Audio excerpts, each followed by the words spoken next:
The CAF Champions League quarterfinal draw is upon us. Well, probably by the time this video comes out, it's probably already been done. And we know a lot of pundits, journals, and fellow African football YouTubers will be making our previews, predictions, and all around sharing our opinions on the draw, who will play who, what is the tie of the round, and who is the plum draw.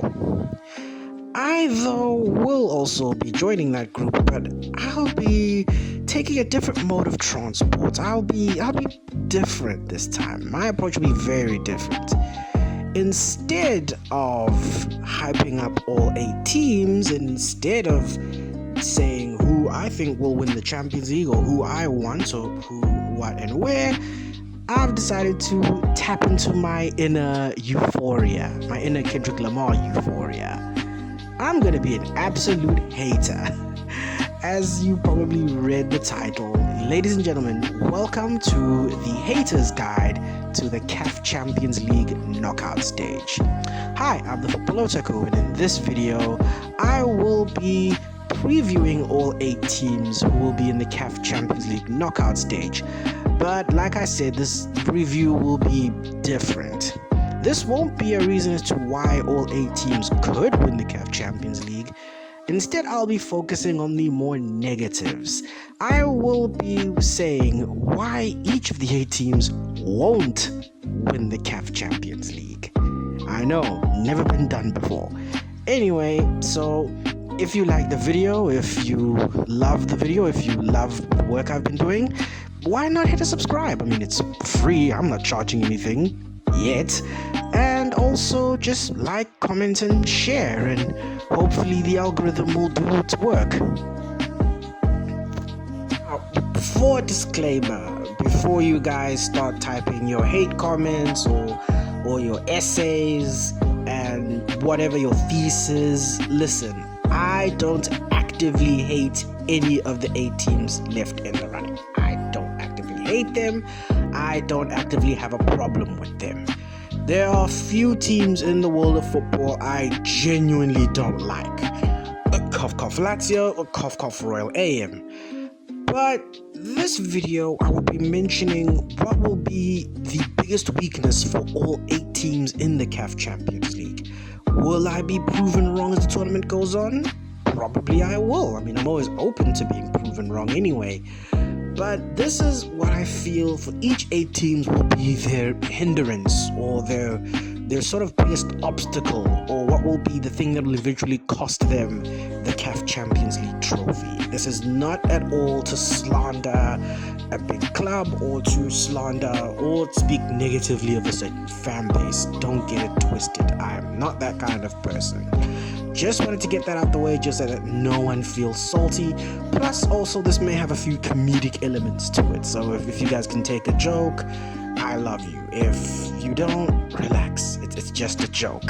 A factual joke, but it's just a joke. You're always happy to prove me wrong on the pitch. Anyway, now that we've gotten the disclaimer and hopefully there are no salty people who've actually tuned out of the video, let's get started. I will use the order of the teams that qualified via alphabetically, which means I'll go from Group A all the way to Group D. And I'll start with the Group A winners.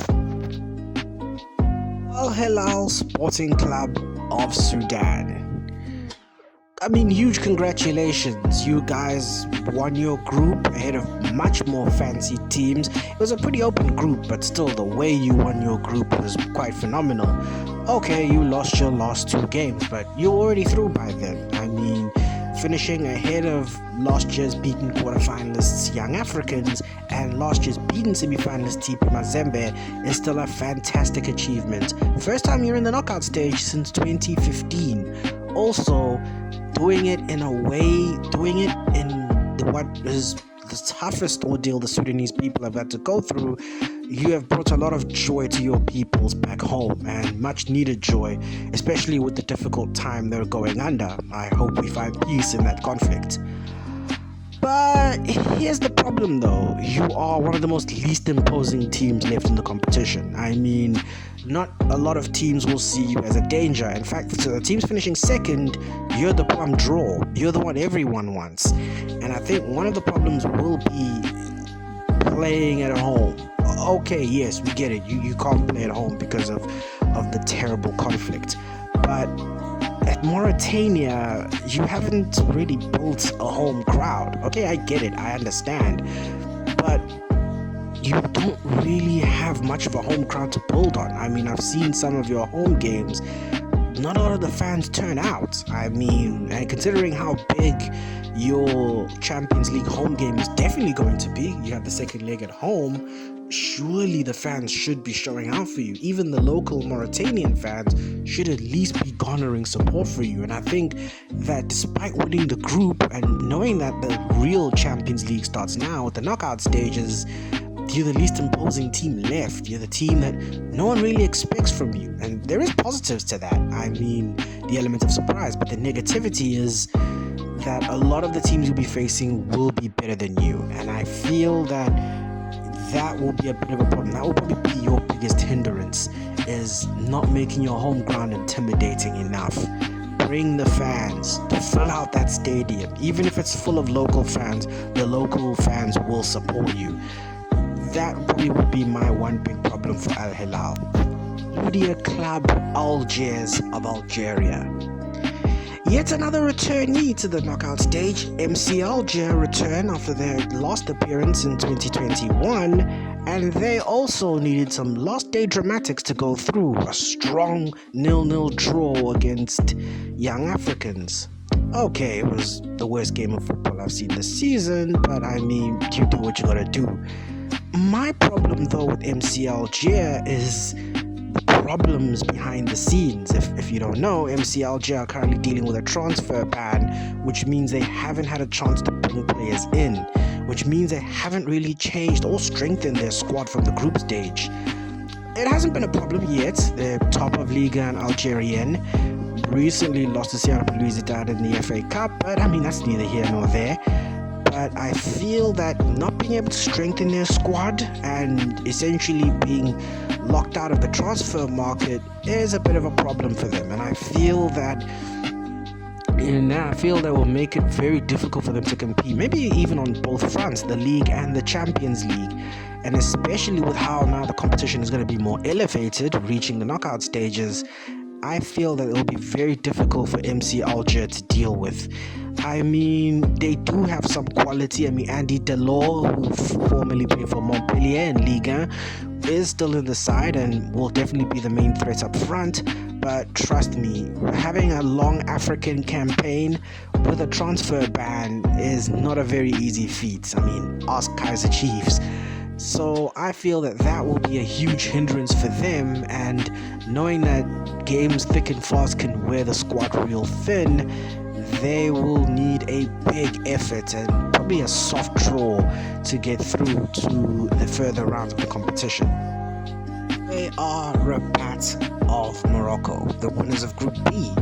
Huge congratulations on making it through. I mean, you guys qualified unbeaten.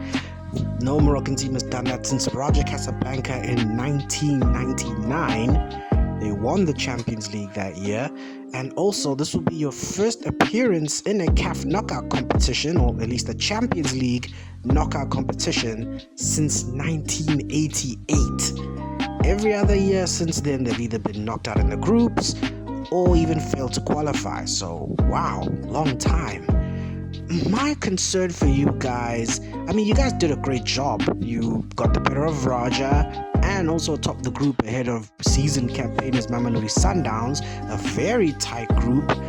My problem for you though is the distractions at home. I mean, the Botola Pro is looking pretty competitive this season. I mean, when is it not? I mean, forget the league title. Boris can practically have one hand and a couple fingers on the trophy. It's the race for Africa though that is looking really interesting. FAR Rabat currently sit 2 points behind current second place team Wydad Casablanca, and in Morocco the top two go to Champions League next year. and they're currently in a race that goes as far as 4 teams that are challenging for places in Africa.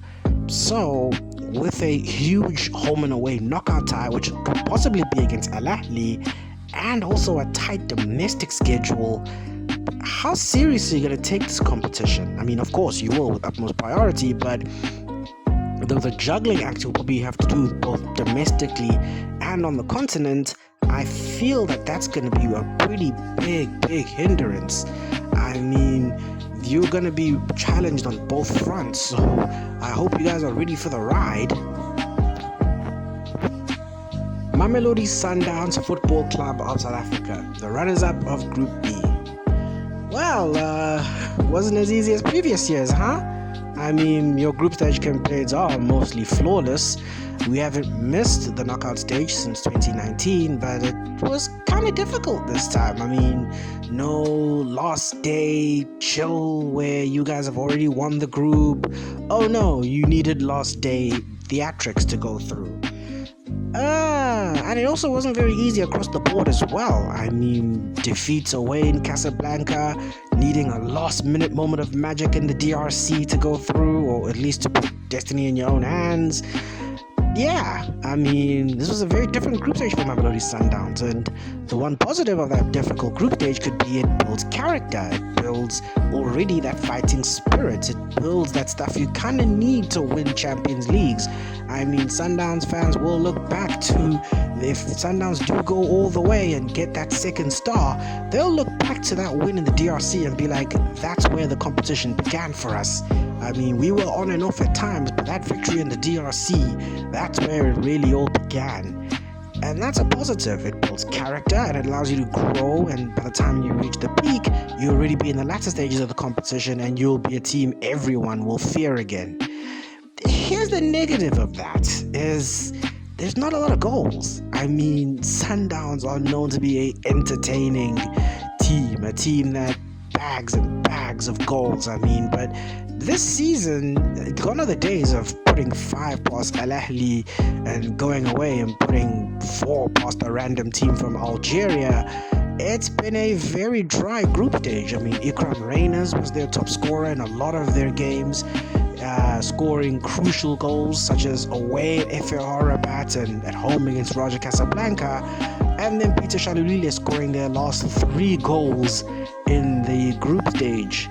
You know, the 2 winners, or at least causing the winner at Maniema Union and scoring the 1 goal at FAR Rabat. The lack of goals is a big concern, especially in continental competition. Yes, you'll need individual moments, and yes, eventually some of these games will come down to a moment, but you do need to score goals. The game is about goals, and I feel that Sundowns' reliance or perceived over-reliance on Ikram Reyners will be a bit of a problem, especially if they run into a team in the knockout stages that cuts Reyners out the game. There you're going to start have to rely on Peter Shalulile, someone who his form hasn't been the best, especially since coming back from the Africa Cup of Nations in 2024. I feel though for Sundowns, a lot of their other players have to turn up. I'm talking players like Ribeiro Costa, Arthur Sales. These are players that have to show up and start contributing amongst the goals. But I feel for Sundowns to counter that, and I'm sure many Sundowns fans will say this as well, they will feel that it will be the start of something great. They will peak as the tournament progresses. My problem is with how unforgiving knockout football is, and you will know this firsthand, is will the tournament be over before they even have a chance to peak? Orlando Pirates Football Club, South Africa, winners of Group C. Hey, welcome back! Yo, it's been a while since we've seen you guys. Finalists of 2013. Now, that was your last knockout campaign, and your last African campaign, you were Confederations Cup finalists in 2022. So, usually when you get here, you usually get deep. So, there's that tradition to uphold. That's really good. Fresh, bright, young squad. You got 2 of the hottest talents in African football in the Terror Twins, Nkota and Mufukeng. You guys won away at CRP Wizard, won away at Al Ahly topping a group featuring the African champions. What's there not to like? Well, your lack of rigidness. Yeah, that's something I don't like. Well, I'm pretty concerned for your lack of rigidness. I mean, at times you can literally predict the Orlando Pirates starting 11. They only use 17 players throughout the group stage campaign. You don't really seem to change your tactics regarding of the opposition, and your starting 11 at times looks predictable, and your depth isn't that great either. I mean, you were given that horrible lesson against Mamelodi Sundowns about how rigid your tactics can be and how perceivably one-dimensional your football can be. I mean, don't get me wrong, you can catch a lot of teams by surprise, but there has to be a sense of versatility, especially in games like these. You have to start showing a sense of versatility, especially against versatile opponents, and I feel that that's going to be the weakness for Pirates. For me, the inexperience is already a set weakness, but this one will be a bigger problem for me, will be that lack of versatility. And with that lack of activity in the market, letting some players go and not really replacing them adequately, that could rear its ugly head in the latter stages of the Champions League. Not necessarily in the quarterfinals, but definitely if they get further, like say the semi-finals or even the final itself. I feel that for Pirates, that will be a big problem for them. Will be that lack of versatility, will be the likes of using, say, Mahopa up front, who, I mean, has great build-up play, but isn't really the lethal number 9 you sort of need, and I feel that for Pirates, that is what will catch them out.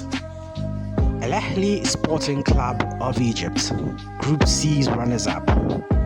Oh no, there's no panic in Cairo. What you talking about? I mean, we always finish second in the CAF Champions League group stages. I mean, true. Al Ahly always finished second. I mean, I think the last 5 finals that Al Ahly have made, only once did they win the group, and on all 5 occasions they made the final. So sometimes for Al Ahly the group stage doesn't really matter, and it kind of doesn't. I mean, the Champions League is a completely different tournament when we get here, and it's a tournament that Al Ahly revel in. They are practically unbeatable at this part of the competition, so for them, not winning the group isn't really much of a problem. The one problem I can find is this is an Al Ahly generation that has grown old together. You see, this is what kids today call the unction. They're sort of players who I feel have been at the club for far too long. I mean, the likes of El Shenawi's pushing 30, Ali Malou pushing 30, Hani pushing 30, or definitely been there for a while. El Shahat has been there for quite a while. And I feel it's a team that sort of needs a regeneration. I mean, also considering that you are Al Ahly and you guys win all the time, you're going to have a jam-packed schedule. I mean, and we saw how difficult things were, how the rotation was, considering that you guys played in the Intercontinental Championship in December. You still got league games to catch up, and you got this home and away Champions League situation. One of the biggest sins in football is letting a team grow old together, which means the rebuild is going to be incredibly difficult. Plus, we feel like we've hit the plateau. This is as good as it can get, and it's only going to go downhill from here. And I feel that for Al Ahly, this is the start of that proverbial downhill. I feel it's the end of a generation, and I think that if they can match up to a team that is a bit younger, zippier, and definitely a team that's more hungry than them, this could be where Al Ahly lose their crown, and I think they'll kind of need that for them to be hungry again. Espérance Sportif de Tunisie of Tunisia, Group D's winners. Y'all are boring. Y'all are boring. There, I said it. Y'all are boring. Okay, no, let me be serious here. I mean, you guys were in the weakest group of the competition. I mean, we all knew you and Pyramids were gonna go through, guys. Let's be serious. And now you've won your group, and my big concern for you guys is not that you're boring. I feel that is just a constant with you guys. I mean, it's a constant of Tunisian football in general, but sometimes boring can be effective. I mean, you guys showed that last year. But I feel that when you match match up to bigger teams, or when you match up to guys who are going to be a lot more stronger than you, all you guys going to be able to match up as well. I feel that you will start a lot of the big clashes as underdogs. I mean, if you guys match up with Al Ahly, as much as I was said earlier about Al Ahly being, you know, a little bit aged, I still feel they'll have the jump on you.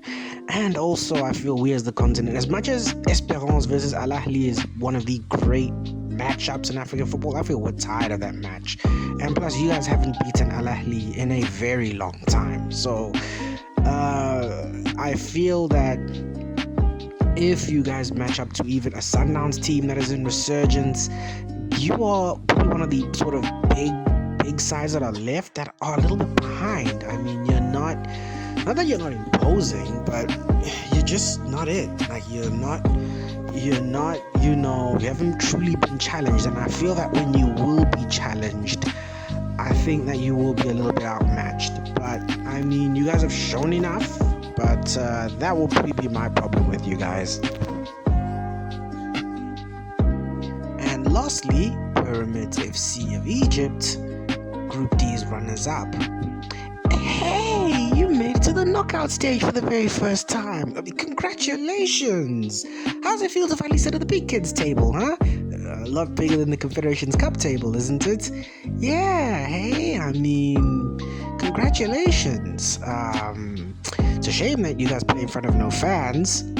I mean, seriously, you guys play a lot of your continental games behind closed doors, and it's not that it's your fault, it's just that you haven't gone at the fandom that the big two have. And in games like this, in games like the CAF Champions League that will be decided by minute details, having a strong, home, passionate fan base sometimes is the difference maker in these games. And when you don't have that, life becomes that much harder. But also, I feel you guys lack experience. I mean, yeah, you guys were regulars in the Confederations Cup, especially at this part of the competition, but there's a big jump from Confederations Cup to Champions League. I mean, ask Cotton Sport a couple of years ago. So, I feel that will be the big problem for you guys. I mean, yeah, you're at the big kids table, but you've never been here before, and you're going to be going up against teams that are going to be very experienced, teams who have negotiated, have won and lost games of this magnitude. And more often than not, as much as you have that youthful and zestful energy and you're top of the Egyptian Premier League, I feel now when the football gets really real, are you guys going to be ready? Are you guys truly going to be tested? Are you guys ready for the challenges that is going to be coming up ahead? It'll be very, very interesting to see. I don't think so, but again, I'm very open to be proven wrong here. And that is it. That is my haters guide to the CAF Champions League knockout stage. Again, I will have to reiterate, this is just jokes, you know. Yes, it's a bit of analysis, but this is not meant to slander any teams or to speak badly of other sides. These are just some of the nitpicky weaknesses I find in all 8 of the sides. I truly have nothing against you. I don't hate you. I don't think negatively of you. This is just for the giggles and views, please. Anyway, thank you for staying with me for so long. Again, you guys know what to do. Like, share, subscribe, tell a friend, and until we meet again, it is the Football Otaku, and always remember, real football always wins. Check you on the flip side.